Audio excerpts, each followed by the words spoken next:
بسم اللہ الرحمن الرحیم۔ میرے دوستو، میں ہوں پروفیسر تنویر صادق، اپنے چینل انفو ٹیلی سے آپ سے مخاطب۔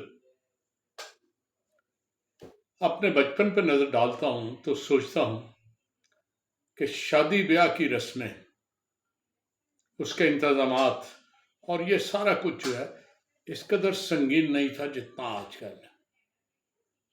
بڑی سمپل شادیاں ہوتی تھیں، نائی بڑا امپورٹنٹ رول ہوتا تھا۔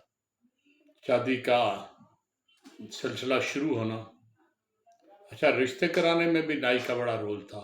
وہ مختلف فیملیوں کے لوگوں کو کہ فلاں کی بچی جوان ہے، فلاں کا بچہ جوان ہے، تو وہ میچنگ کرانے میں، اب تو خیر بڑی بڑی ہستیاں آ گئی ہیں اس میں، پروفیشنل عورتیں اور اچھی کھاتے پیتے گھروں کی عورتیں رشتے کرانے میں، اور انہیں کوئی پتہ نہیں ہوتا۔ نائی جو ہوتا تھا نا محلے کا، اسے لڑکی کا اور لڑکے کا چال چلن بھی پتہ ہوتا تھا۔ وہ بچپن سے انہیں دیکھتا آتا تھا اور میچ کراتے وقت دونوں کی ذہنی صلاحیتوں کو بھی سامنے رکھتا تھا، تب وہ میچ کراتا تھا۔ وقت تھا، شادی کی تقریب ہونی تو لوگوں نے خود جا کے سامان لاد کے لانا منڈی سے اور نائی کو دینا کہ وہ دیگ پکائے۔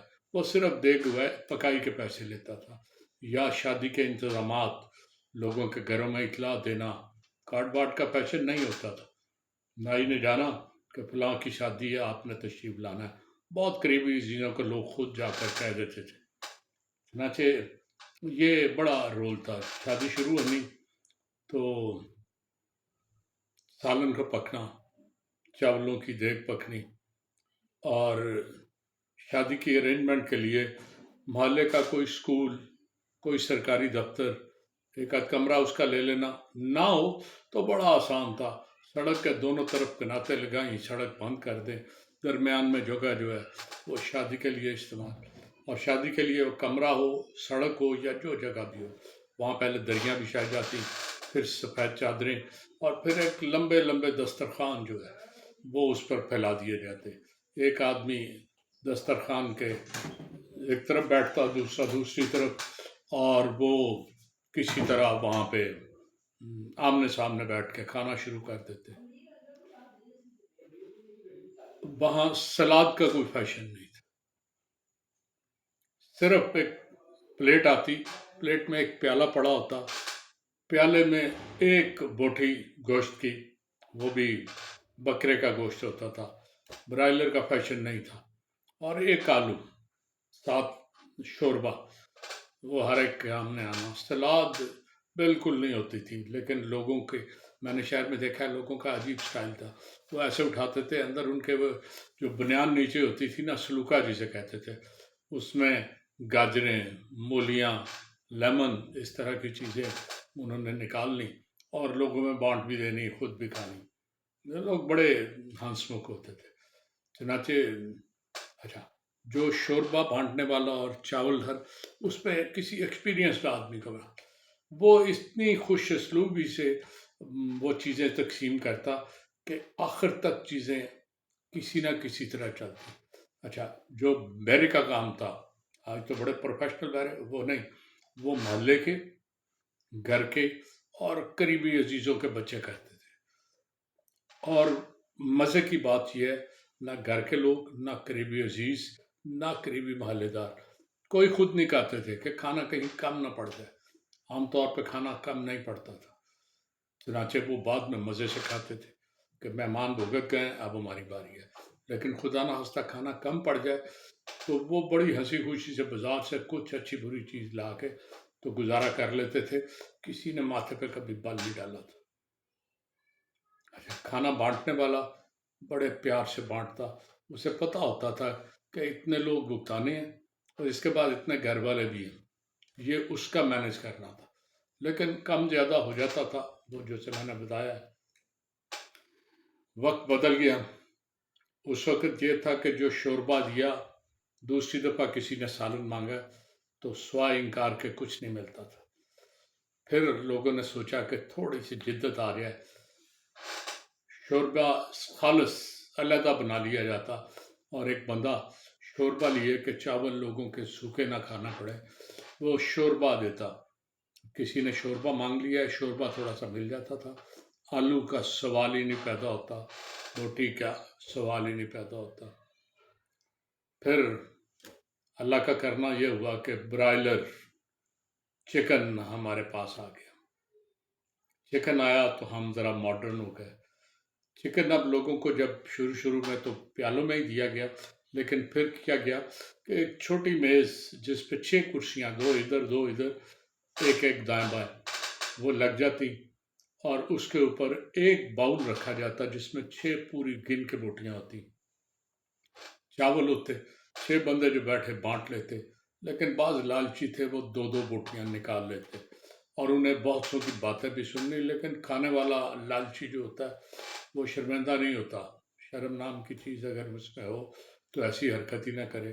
بہرحال وہ باتیں بھی سنتے، لیکن پھر یکدم ایک چینج آئی. لوگوں نے وہ میزیں بھی اٹھا دی، اس کے بجائے بفے کا سٹائل ہو گیا کہ بڑی بڑی پلیٹوں میں، وہ جنہیں پرات کہتے ہیں، ان میں سالن ڈھیر سارا ڈال کے. اب لوگ سالن ڈال کے آئے، 4 بوٹیاں، 6 بوٹیاں. اور جو لالچی لوگ تھے وہ 4 بوٹیاں ڈال کے آئے ہیں، ایسے ایسے توڑی، آدھی کھائیں آدھی پھینکی، اور پھر نئی لینے چڑھے گئے. وہ دور تھا جب یہ ضیاع شروع ہوا. اب لوگوں کے لیے میزیں اور وہ جگہ تنگ ہو گئی، کیا کیا جائے؟ انہوں نے کھلے میدانوں کا رخ کیا. لیکن کھلے میدانوں میں ایک پرابلم تھا. پرابلم یہ تھا کہ کبھی بارش ہو گئی تو چھپنے کو جگہ نہیں ملتی تھی، اور سارا شادی کا فنکشن خراب ہو جاتا تھا. چنانچہ ضرورت کے تحت شادی ہالوں کا کام شروع ہوا. اچھا، ایک بات اور، جہیز جو ہے نا، یہ شاید ہمارے یہاں اتنی رسم نہیں تھی. یہ بھی انڈین ڈراموں نے اسے فروغ دیا ہے. آپ کو شاید پتا ہو کہ ہندو کلچر میں بیٹی کے لیے وراثت میں کوئی حصہ نہیں ہوتا تھا، جو اب ایڈ کر دیا گیا ہے. کچھ عرصے سے بیٹیوں کو جہیز دینا لازمی، انڈین ایکٹ کے تحت لازمی کرا. اس سے پہلے نہیں ہوتا تھا.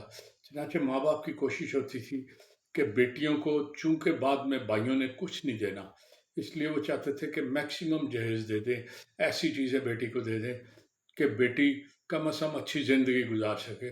انہیں اپنے بیٹوں سے کوئی امید نہیں ہوتی تھی کہ وہ بہنوں کو کچھ دیں گے. چنانچہ وہاں تو ان کی ضرورت تھی.